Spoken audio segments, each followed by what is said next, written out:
Welcome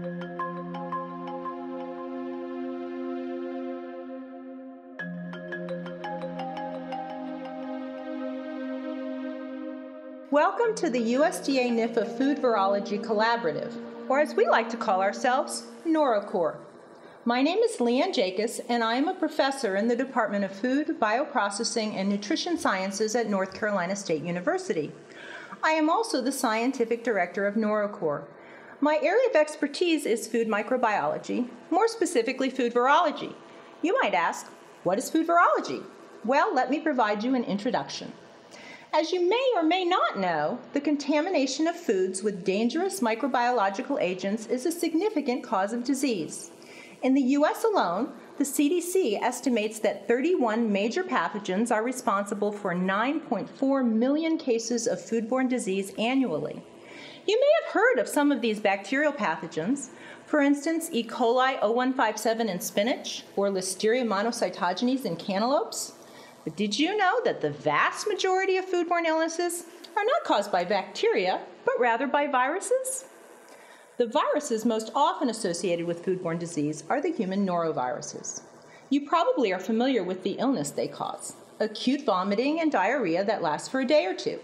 My mom used to call this the 24-hour bug or winter vomiting disease. Others know it as the cruise ship virus. Whatever you call it, it's miserable.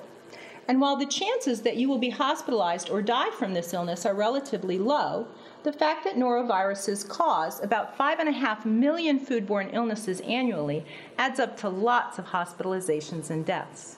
And this is not to mention the fact that these viruses are also the leading cause of acute gastroenteritis worldwide, responsible for millions more illnesses around the globe. The problem is that studying noroviruses is complicated. They are easily spread by food, but also between people, by touching virus-contaminated objects, or by drinking or bathing in contaminated water. Noroviruses do not grow outside the human body, but they persist in the environment for weeks at a time. And they are difficult to inactivate with commonly used disinfectants and food processes. This leaves us with a conundrum. How do we control norovirus transmission by foods when none of our more commonly used control methods are effective? Well, that's where NoroCORE comes in. The USDA National Institute of Food and Agriculture has awarded our team a grant to tackle this problem.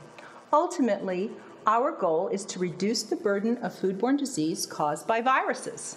We have a terrific team from over 15 institutions that span the disciplines of molecular biology, epidemiology, food production and processing, risk analysis, and communication. Together, we intend on addressing the food virology problem using a multi-pronged approach. Some of the things we will be doing?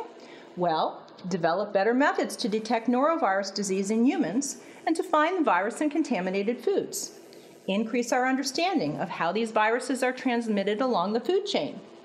We intend on finding better hand and surface sanitizers and ways to prevent contamination or eliminate viruses if they are present in foods. We will work with our stakeholders to increase awareness, and we will train the next generation of food virologists. This brings me back to the significance of NoroCORE. If our efforts resulted in a 20% reduction of foodborne norovirus illness, by conservative estimates, we would prevent over 1 million cases, 3,000 hospitalizations, and 30 deaths every year in the United States.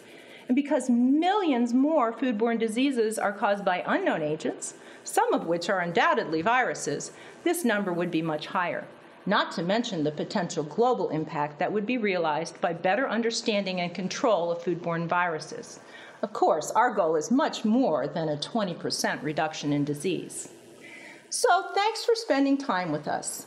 Please join our mission of making foods virus-free. We welcome your comments. Stay tuned as we share our findings with you.